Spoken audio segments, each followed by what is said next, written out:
반갑습니다. 오늘 큐티 두 번째 강의를 여러분과 함께 나누려고 합니다. 지난 시간에 이 큐티라는 것은 정의가 가장 중요하다라는 말씀을 드렸었는데, 자, 큐티의 정의가 뭐라고 했었나요? 큐티라는 것은 하나님과의 만남이다. 자, 이 하나님과의 만남이야말로 큐티의 가장 중요한 핵심 개념이라고 했었죠. 우리는 큐티를 잘하기 위해서 남들에게 성경을 보는 실력이 참 뛰어나다, 이걸 우리가 인정받고 싶어서 큐티를 하는 것이 아니라 하나님을 만나기 위해서 큐티를 하는 것입니다. 자, 이 점을 염두에 두고서 이 하나님과의 만남 그런데 보이지 않는 하나님과의 만남 속에 성경이라는 이 기록된 하나님의 말씀을 통해서 하나님을 만나는 것이죠. 자, 그렇게 하나님을 만날 때에 우리에게는 두 가지 중요한 조건을 좀 갖출 필요가 있습니다. 첫 번째로는 고요한 장소, 또 두 번째로는 고요한 시간. 이와 같은 장소와 시간을 구별해서 하나님 말씀을 통해서, 성경을 통해서 하나님을 만나는 것, 그것이 바로 큐티이다. 자, 지난 시간에 여기까지 함께 말씀을 나누었습니다. 오늘은 이 큐티에 있어서 참 중요한 요소 한 가지를 여러분께 말씀드리고자 합니다. 사실 우리가 큐티를 잘하고 싶은 마음이 있어요. 큐티를 어떻게 하면 잘할 수 있을까? 그래서 우리는 방법을 먼저 달려가서 좀 배우고 싶습니다. 성경을 이렇게 저렇게 볼 수 있는 방법을 잘 배워두기만 한다면 큐티를 잘할 수 있지 않을까. 자, 그런데 저는 여러분들께 아주 중요하게 말씀드리고 싶은데, 방법을 안다고 해서 이 성경을 통해서 하나님을 더 깊이 만날 수 있는 게 아닙니다. 사실 시중에 나와 있는 큐티에 관련된 책자를 여러분께서 읽어보시면 거기에 좋은 방법들 많이 소개가 되어 있어요.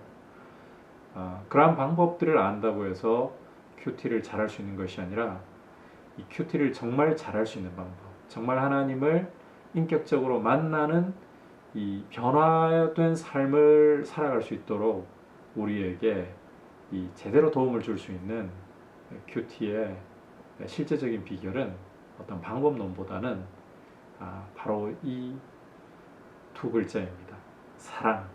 사랑이라는 이 두 글자 안에 답이 담겨 있습니다. 그래서 큐티를 얼마나 우리가 제대로 잘할 수 있는가, 이것은 우리가 주님을 얼마나 사랑하느냐, 여기에 달려 있다고 해도 과언이 아닙니다. 그래서 주님을 사랑하고 주님이 그 입에서 내신 말씀을 사랑하는 것, 이게 바로 큐티의 핵심 비결이다.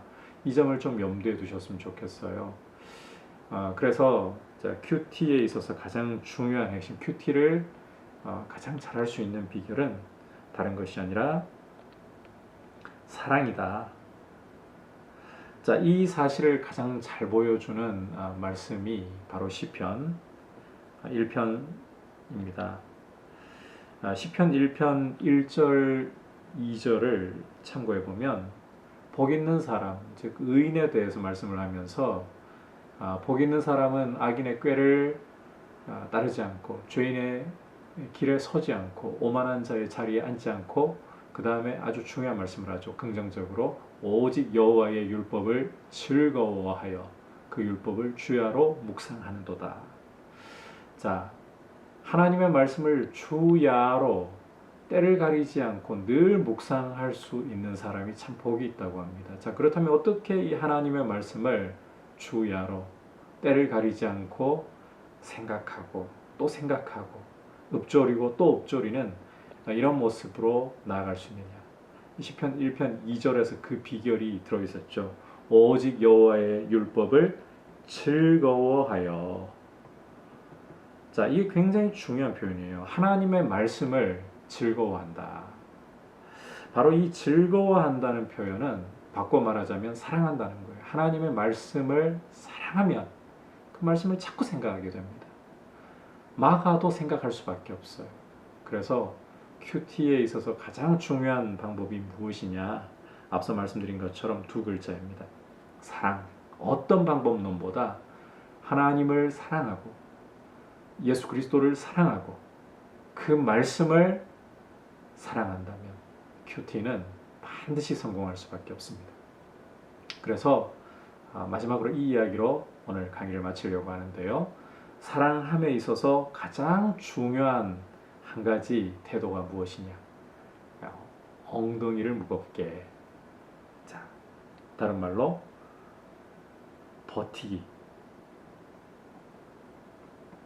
자, 이 버티기를 잘하는 것. 말씀 앞에서 주님의 말씀을 듣고 싶어서 내가 이 말씀 앞에 귀를 계속 기울이려고 하고 주님의 말씀을 성령께서 열어주시고 깨닫게 하실 때까지 이 말씀 앞에 머물러 있겠습니다. 이런 사람이 하나님의 말씀을 잘 묵상할 수 있습니다. 말씀을 더 깊이 경험할 수 있기를 축복합니다.